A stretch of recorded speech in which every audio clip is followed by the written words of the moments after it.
Life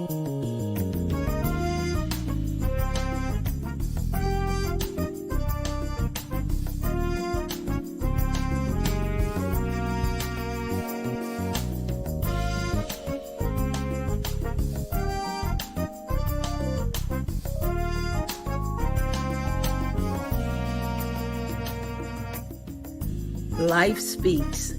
It speaks through struggles and success, through music and messages, the preconceived and the unexpected. Whether you are in the depths of the valley or in the midst of your mountaintop experience, everyone needs to be encouraged from time to time. Here we will share stories of strength, testimonies of triumph, verses of victory, observations, and information meant to touch the heart and uplift the soul, to keep you on your path of purpose and navigate this thing called life with power and authority. This is Andrea L. Hies, and I'm your host for When Life Speaks, here on ALH Broadcasting, an affiliate of the Streaming Inspirational Broadcast Network. I am glad you accepted the invitation to join us tonight. There's something in this broadcast just for you, and if it is going to be a blessing to your life, it will be to someone else as well. So share, tag, start a watch party, and invite someone you know to join us. Then turn down the volume of life and get ready to receive, so that when life speaks, you'll speak life.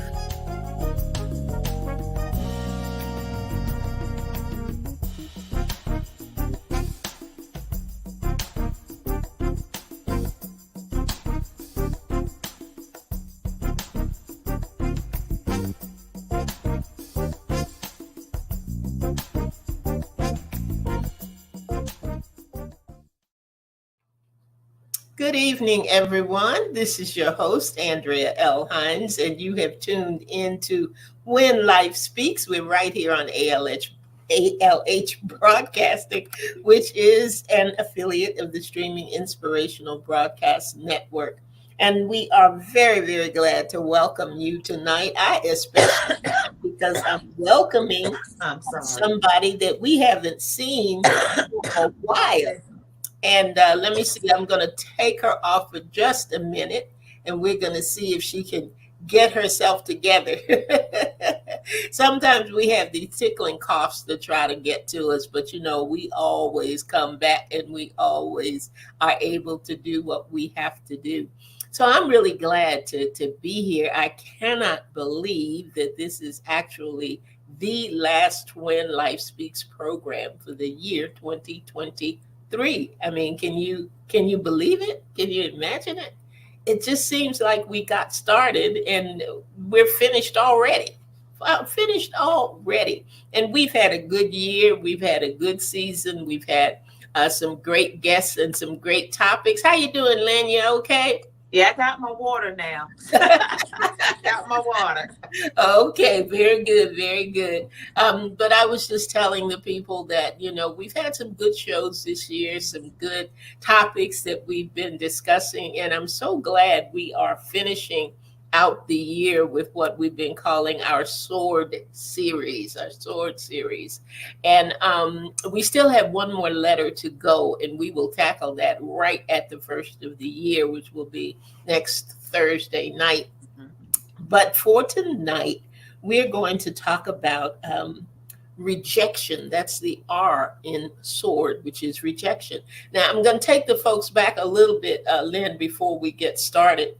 Okay. Because we've been looking at the things that happen to us and happen with us that can create platforms and possibilities for us to draw away from the Word of God or put ourselves in a position where we are not making the wisest of decisions, where our discernment may be off. And we started actually talking about HALT. HALT is an acronym that they use, particularly, I know, in anger management. And it says, do not do things, do not make decisions when you're hungry, angry, lonely, tired. Mm-hmm. And I started thinking about it and thought about the fact that we We don't fight against flesh and blood, but we fight against, spiritual wickedness in high places and all of that good stuff. And we have the sword of the Spirit, which is the Word of God, that helps us to combat the things that the enemy would bring against us. So, in addition to hungry, angry, lonely, tired, we started looking at stress. We started looking at worry, offense, rejection. And next week, we're going to be looking at either discouragement or disappointment. I don't know. We may put those together. I haven't quite decided on what to do. But tonight is our night to talk about rejection. Now, this is always a hold your breath, exciting, not quite sure what's going to happen time when I'm with Lynn, because Lynn doesn't like to, what do I want to call it? Pre-think. She doesn't like to think in advance and have a lot of notes and things like that. She likes to do things off the cuff. Off the cuff, yeah. Off the cuff. And so her perspective is often a little different from mine, which is good, because I think that is true for all of us. We don't all think the same. We don't have the same perspective on things. So I'm as interested as you are out there to see what Lynn is going to bring to the table tonight and what I have to bring to the table tonight. It is going to be good. It is going to be something that will encourage us and inspire us and keep us moving ahead in the things of God and the way that God would have us to move. So, Lynn, first of all, how have you been doing? Because we've been missing you, girl. We haven't seen you for so long. See me in which platform for so long? This one. Yeah, I'm doing good. How was it? Trying to find that work-life balance. I think I've stopped trying to find it. It's not working. And I can only say that one of the reasons why it's not working, I know some people, and I do, I make the to-do list and I write it out. I know what I need to take care of that day, and I'm able to take care of those things.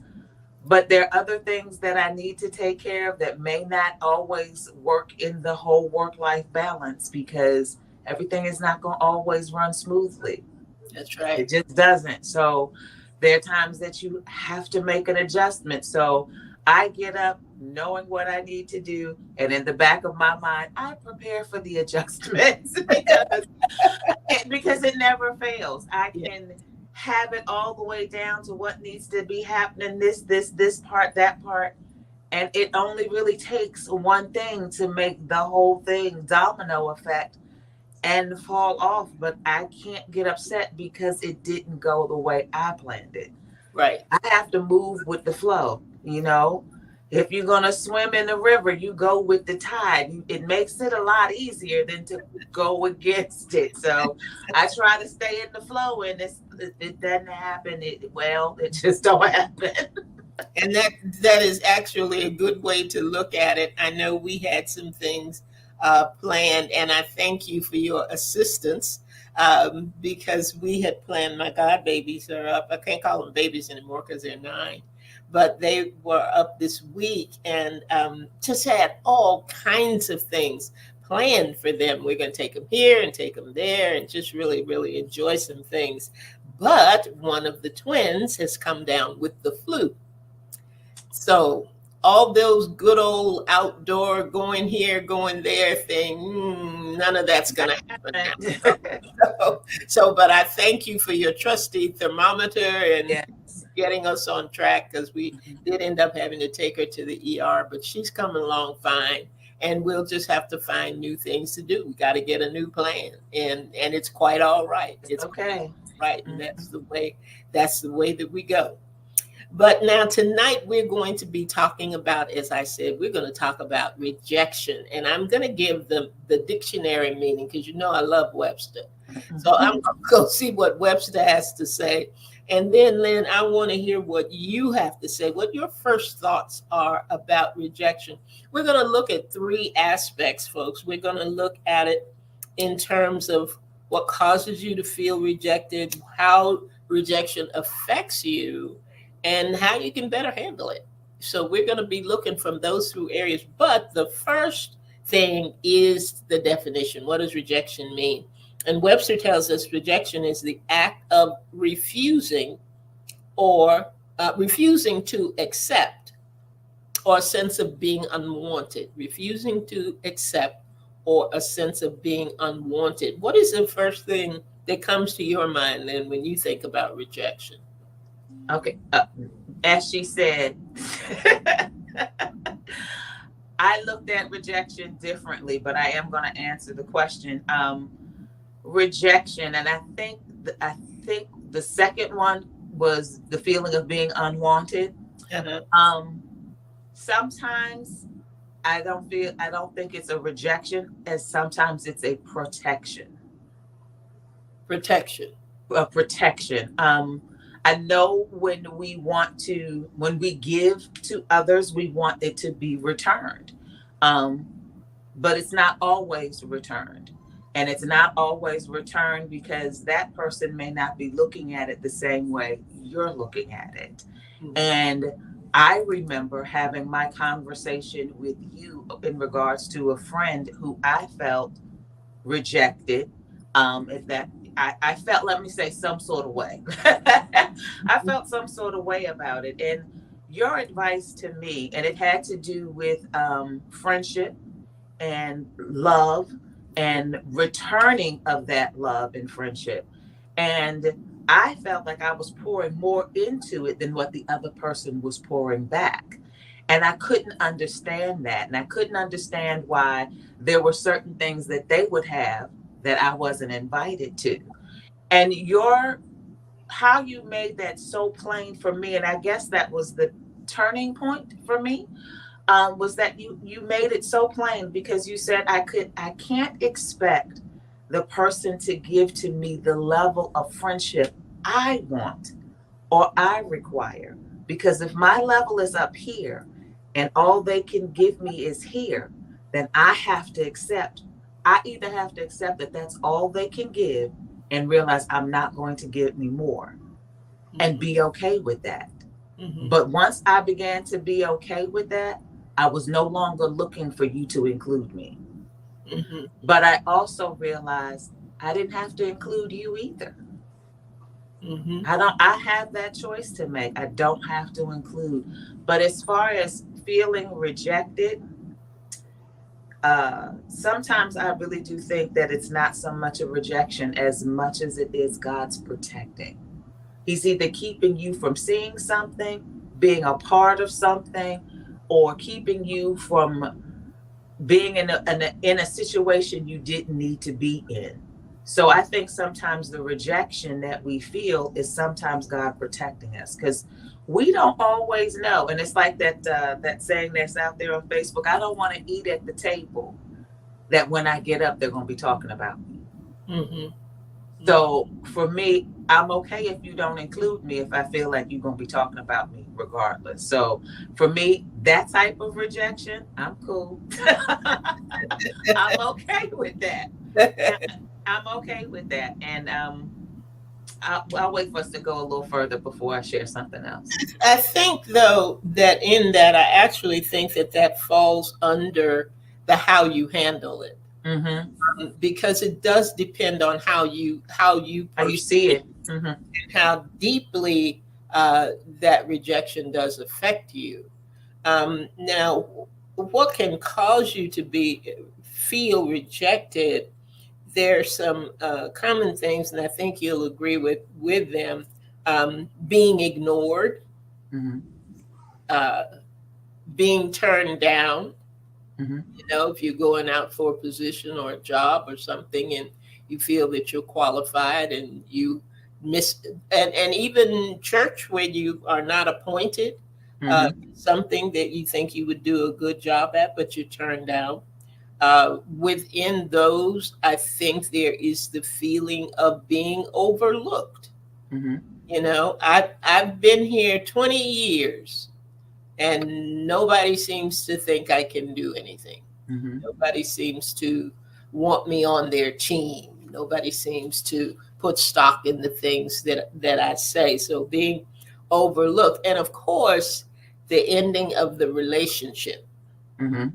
especially if it's a long-term relationship that you've been in. You do not want to hear the sentence, it's not you, it's me. Mm-hmm. Oh, it feels like it's me. And I Mm-hmm. don't like it. I don't like the way, that makes me feel. Can you think of any other things that might cause you to have that feeling of being unwanted? I think sometimes the feeling of being unwanted may also stem from past issues, Okay, fast. past issues, past hurts that have not been addressed.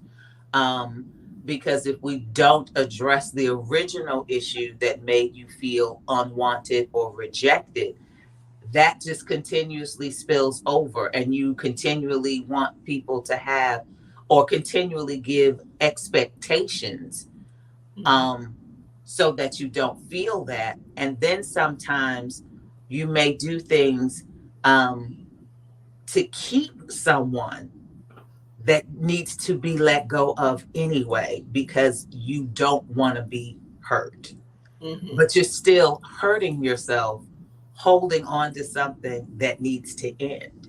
mhm, So I think sometimes when it comes to rejection of not feeling wanted, sometimes I think we need to scale back and figure out what triggers that, where does that come from, and what happened that would make you feel that way. mhm. Because there are some people who hold things, from time ago, and something happens, and I don't know whether or not you've had that experience, but they'll say, "Oh, you're just like so and so. They did the same thing to me." Yeah. Mhm, So when you get to saying it like that, and you feel that everybody is rejecting you, or you feel like nobody wants to be with you, then I think at that point you need to take the mirror look, take a check, and see what part am I playing? mhm. What part am I playing that everyone seems to not want to be a part of me?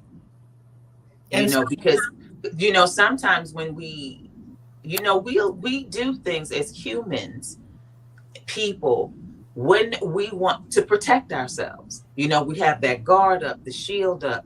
We react in order to keep from being hurt.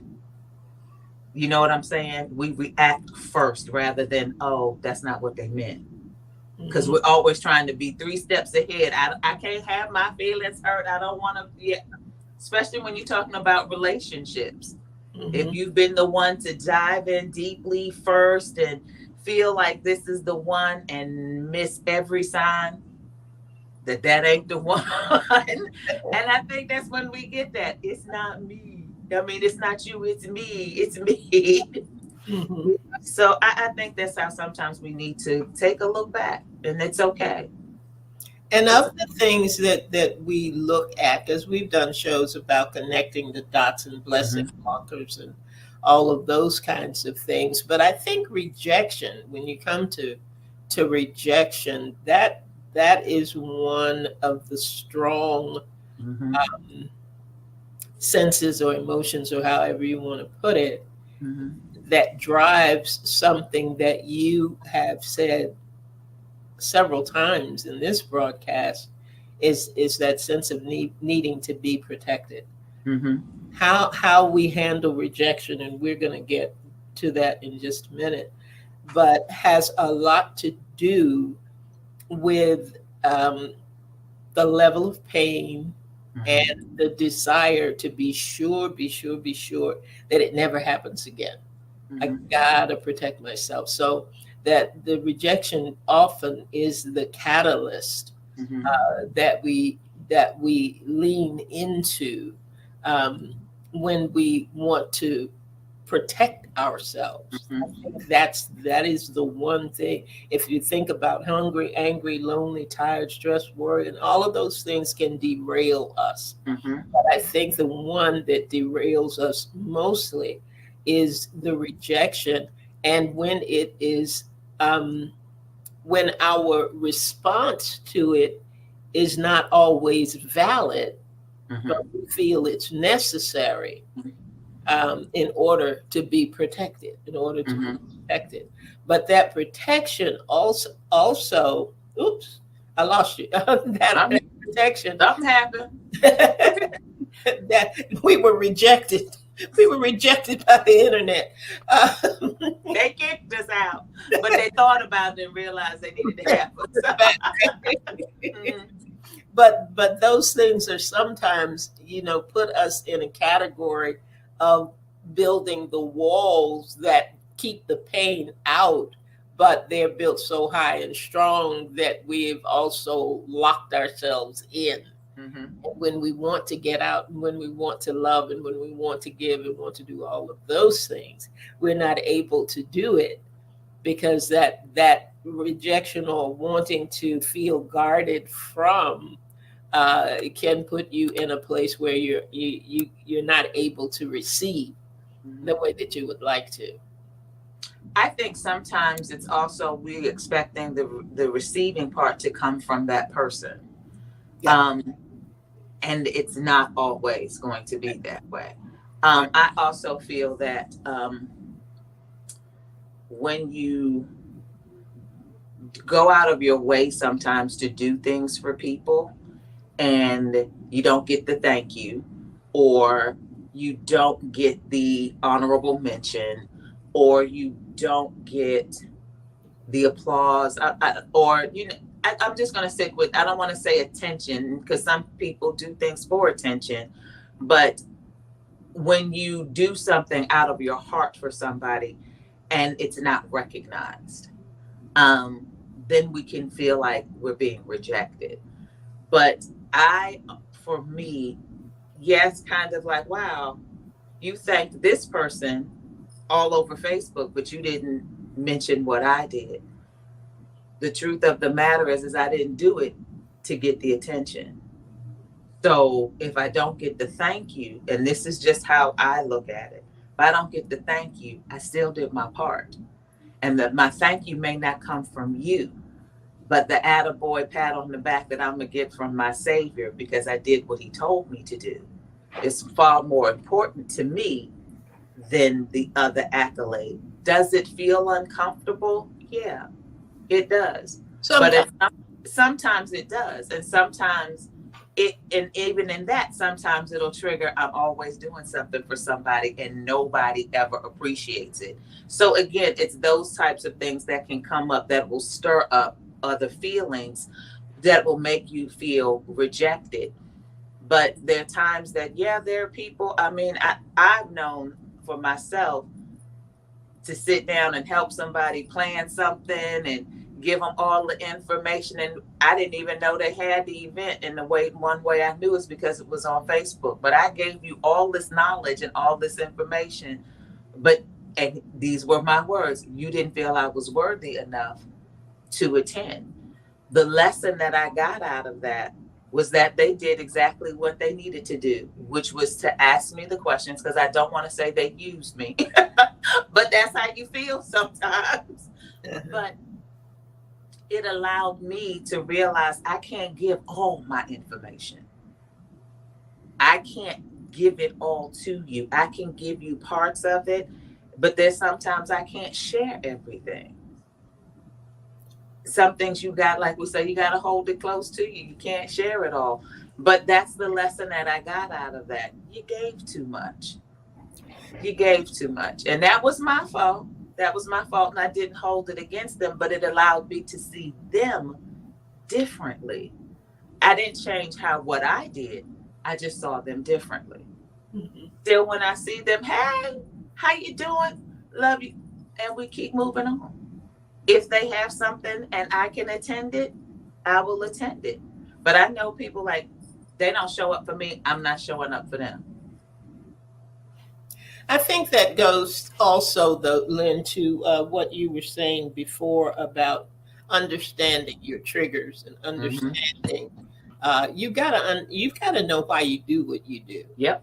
because I remember when I was managing um, in corporate America, and there were people who would come and complain about a lack of recognition, Mm-hmm. but would say that doesn't matter to me. It doesn't matter to me. I don't really care.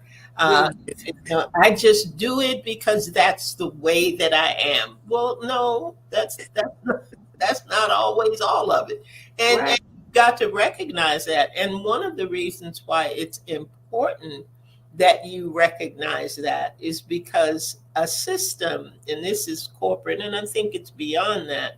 The Mhm. system has set up to reward you based on what's important to you. Mhm. Mhm.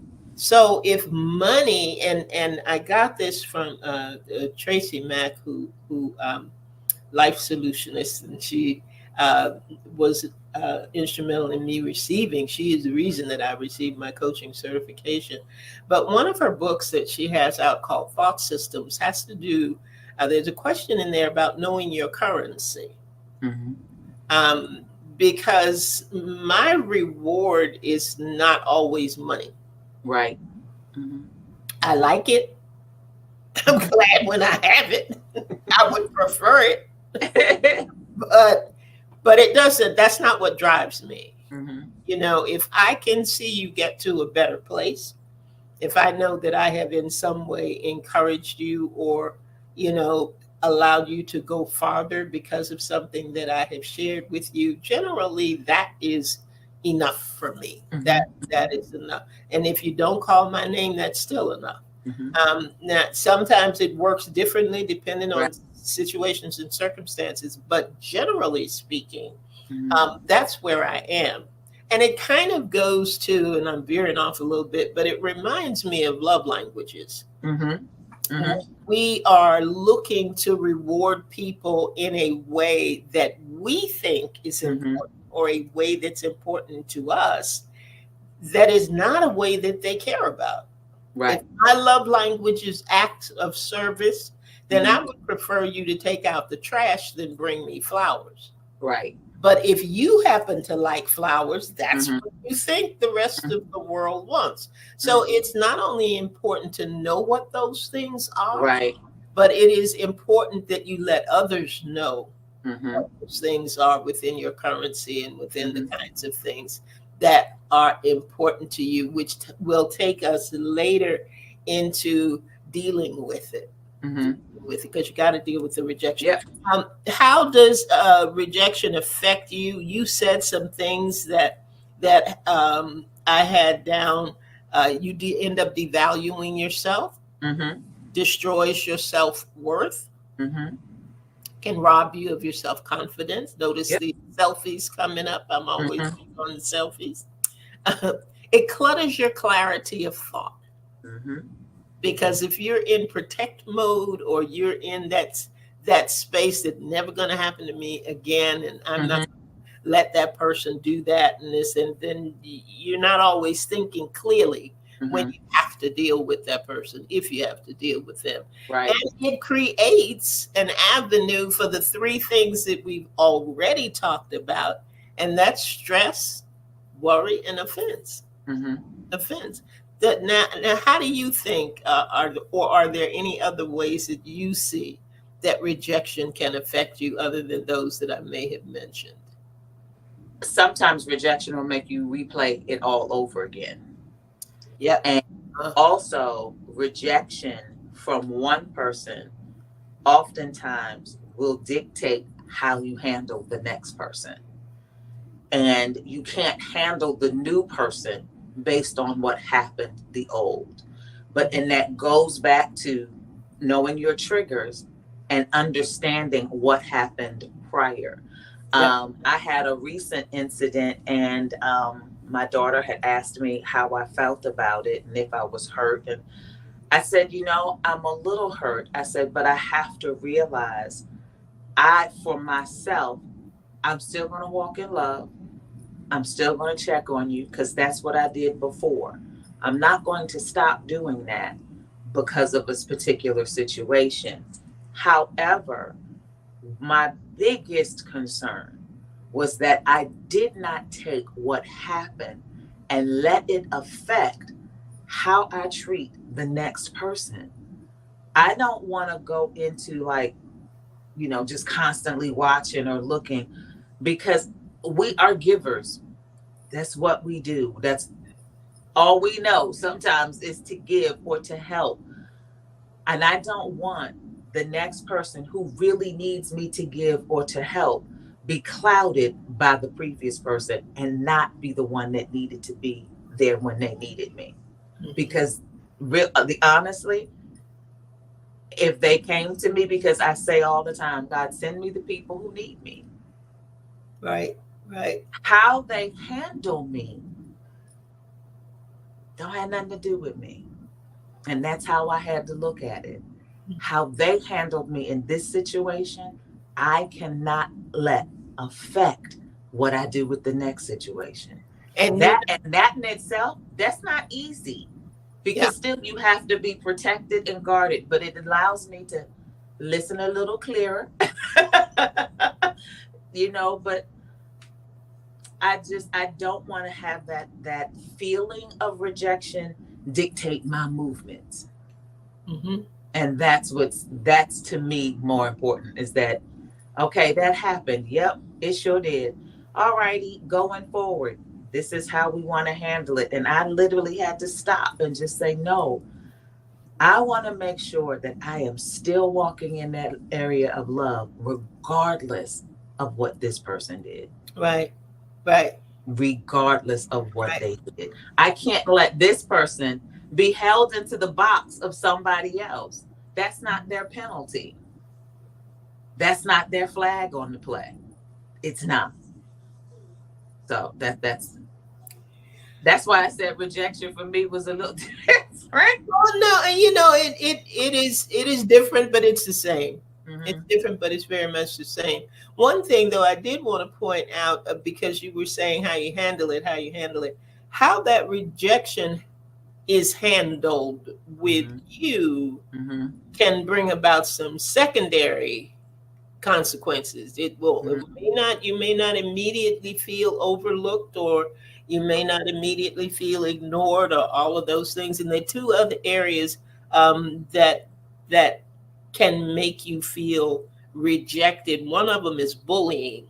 And when we were coming up, it was just somebody picking on me. But bullying is taken on a whole nother level and a whole nother face now, to create and cause rejection. I can't remember what the other one is right now, but if I think of it, I'll bring it up.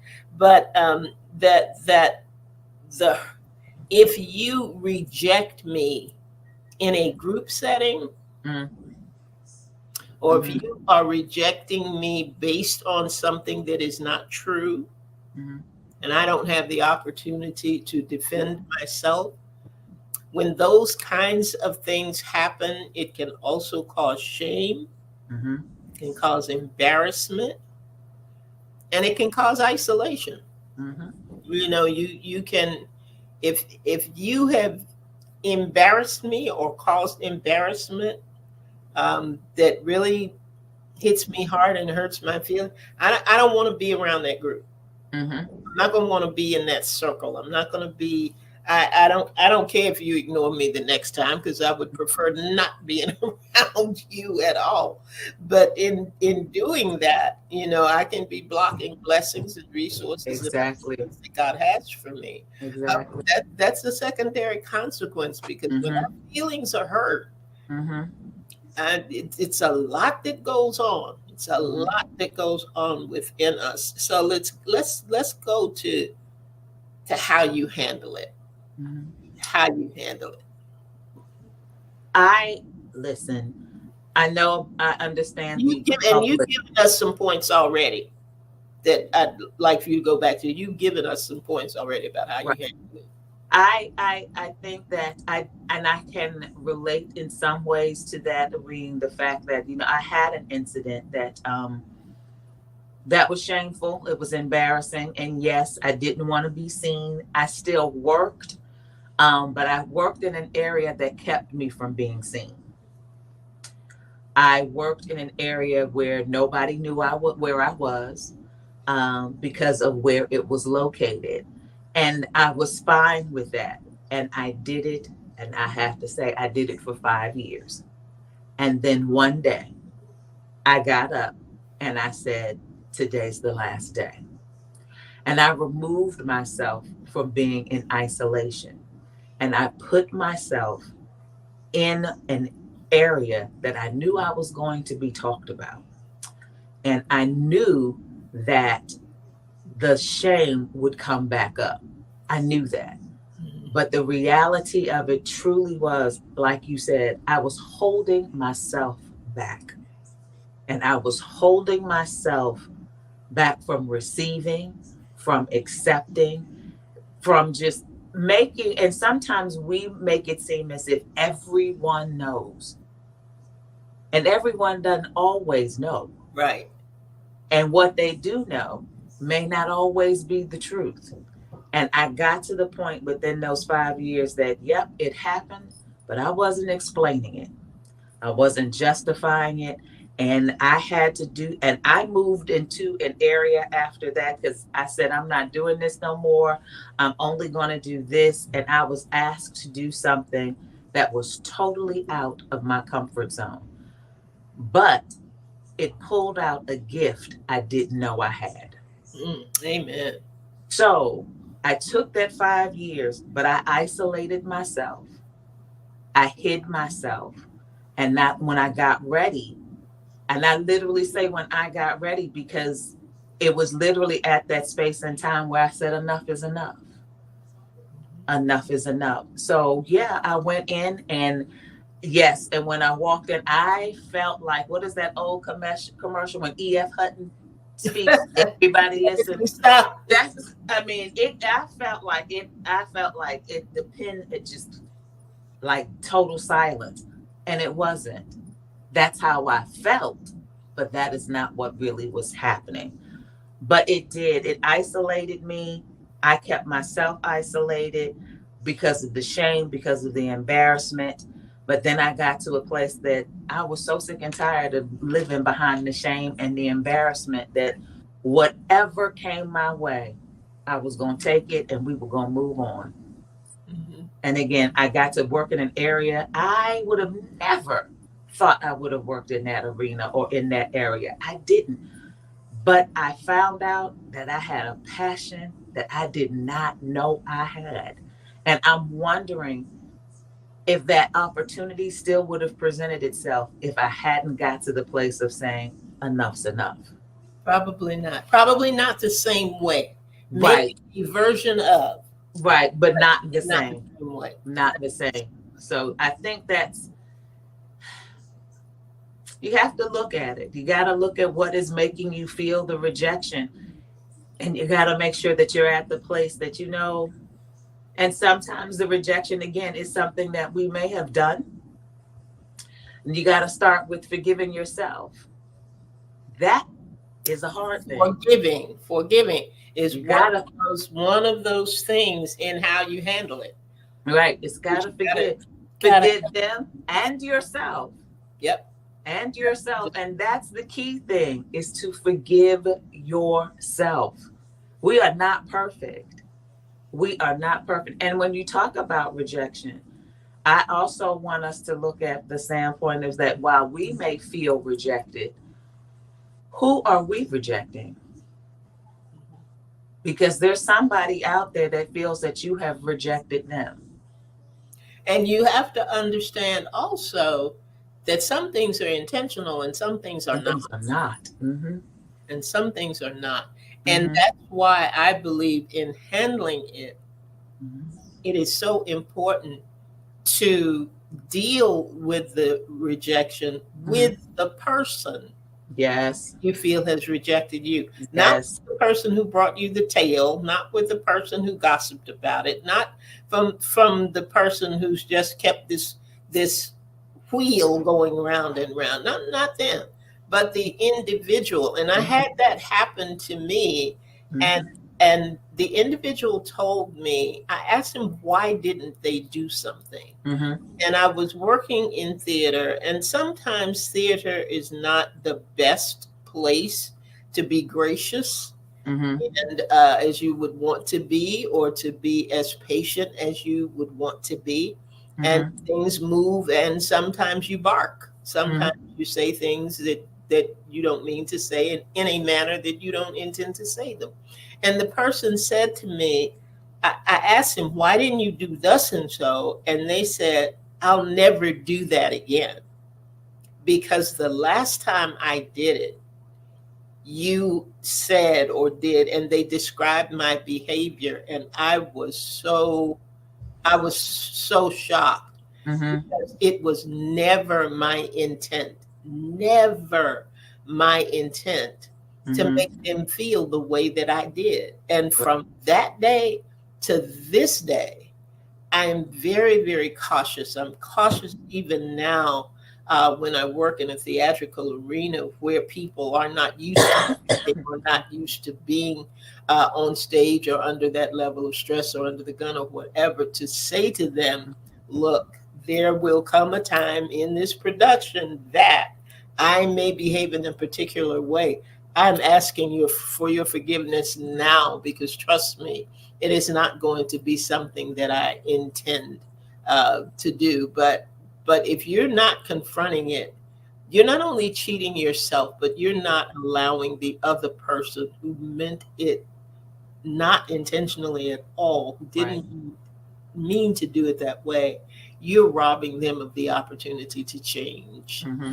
And so that's something we need to keep in mind. I'm going to try to hurry on now, because I didn't check the clock before we got started, but I think we're probably coming up on our end time.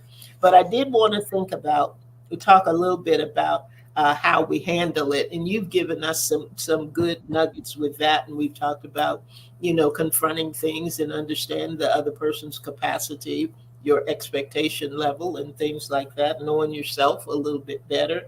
But somebody said something to me, and I found this, something similar to me, and I found this when I was looking at things about rejection. And I think it is so important. And I want to start here. And it says, rejection is not an indictment against you forever. Right. I had somebody tell me rejection is just one man's opinion. And this backs that up. Rejection is not an indictment against you forever. However, people hold on to it like it is. And you were talking about letting go. It is a one time, in one situation, with one person, that things didn't work out. Right. And we have to be able to see rejection that way, so that we can let it go. Replace it with positive, here come my selfies again, self-talk, and confront it with respect and maturity. See beyond the pain of the moment. Right. That letting go, you're going to see beyond the pain of the moment, and involve yourself with healthy distractions that make you feel good about you. You've got to feel good about you. And that's when the spiritual aspect comes in, because in the beginning we were talking about that sense of being unwanted. Nothing that people say about you, nothing that people present to you that is impactful, that is negative, or any of those things, nothing will ever change how much God loves you. Exactly. Nothing. Nothing. Exactly. And we have to hold that. Yes, absolutely. We have to hold that before us. And as if I want to be forgiven, I want to be forgiven by him. Because the forgiveness he gives, it wipes the whole slate clean. Humans are just that. They are human. They falter just like you falter. So just as much as I want somebody to forgive me, I have to forgive them, whether they accept it or not. When I get in front of him, he gonna ask me, what you do about that? I cannot say to him, well, when when I did go to them, they said this and they said that. Now, what are you looking for? His basic question was, what did you do? And you know what he asked me one time? He told me to forgive an individual. And I said, okay, fine. Wasn't happy about it, but I said, okay, fine. Mm-hmm. And the second thing he said was, forgive them like I forgive you. Mm-hmm. Mm-hmm. And he told me that means from this day forward, you don't ever bring it up. You don't throw it in their face. You don't talk to them about, you forgive them Right. like I forgave you. And Right. that has taken me many times into a whole different space and a whole different place of freedom Mm-hmm. when I forgive that way. Mm-hmm. Mm-hmm. And it's true, because his freedom, and again, it's his freedom. So if anybody is there, out there listening, and still has that feeling of rejection and not being wanted or being loved, take inventory of it and ask God to help you. Ask God to help you see what you need to see. Because again, we have our own outlooks. My mother has hers, I have mine, but your walk is your walk.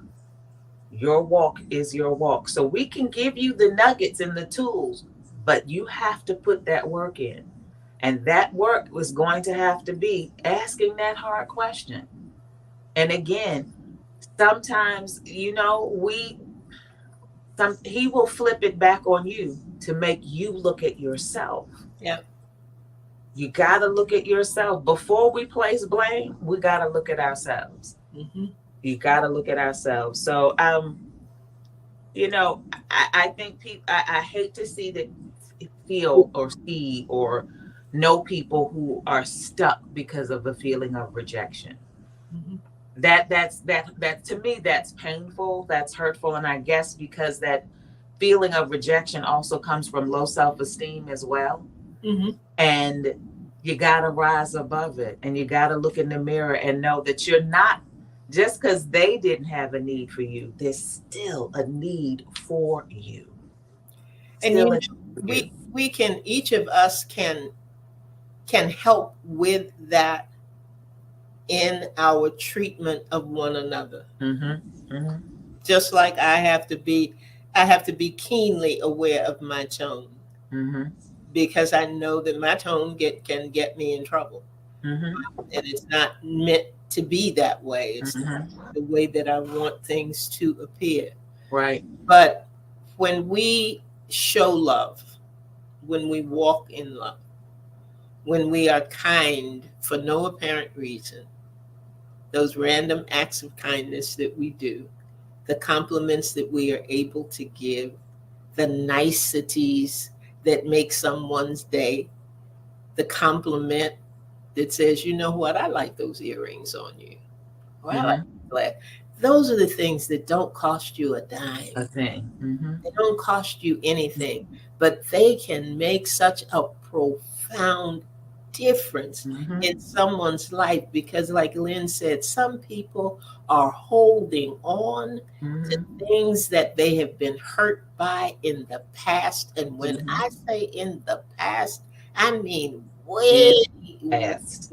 way back Mm-hmm. in the past that they've never dealt with and never gotten over. Mm-hmm. So rejection can be a powerful response that can put us in places that will detour our destiny and that can knock us off of our path of purpose. But I think the nuggets that we have tonight about understanding where it comes from, understanding how you can handle it, understanding that God's love is forever with us and will not be changed. I hope and pray and desire for all of that to help everyone listening tonight be at that place where rejection will no longer have any power over you. Lynn, you got any closing comments to make? Just continue to keep moving. Don't let rejection hold you back. Keep moving. Keep moving, keep walking, keep growing, and keep doing. Just keeping on. Keep it on. Keep going. Just climb the hill, climb over it, climb the hurdle, however you want to do it, but keep moving. Mhm. Keep moving. Don't get stagnant. Mm-mm. That's right. Don't Don't get stagnant. I like get that. Don't get stagnant. stagnant. God gives us new mercies every morning, Every day. Woo. grace, and He is forever and for always with us. And Mm-hmm. we're thankful. We're thankful. And I thank everybody who joined tonight. I thank the countries who came in. I thank the new listeners that we have. I thank the people in the village, the villagers who showed up tonight and who weighed in on our topic. We got one more letter to go. We're going to do that next week. And again, I'm not sure whether we're going to take it from discouragement or disappointment. Or who knows? Maybe we'll do both. Both. We'll see. I'm We'll see sorry. what happens. I Lynn, said both like I was on the show. Both. Okay. come on, come on back, Lynn. Come on. I thank you so much. I always enjoy it when you are on the program Thank with you. me. And I hope that your schedule, as you are balancing life and other things, will permit another time for us to get together and pre-record so that we will have a program that the our listening audience can enjoy. So thank you, lady. I do You. appreciate you. I'm glad that you were here. And I thank each and every one of you who was able to join us tonight on the last program of 2023 Wow. for When Life Speaks. When you see us again, it'll be a brand new year, brand Yeah. new topic, and we're just going to run on and see what the end will be and Don't see what be. God has for us in the new year coming up. So thank you all so much. And remember, come in at 7 p.m. on Thursday evening. Turn down the volume of life so that Mm-hmm. you'll be ready to receive, so that when life speaks, you You'll speak speak. life. Thanks a lot, everybody. Good night. Have a great evening. Good night.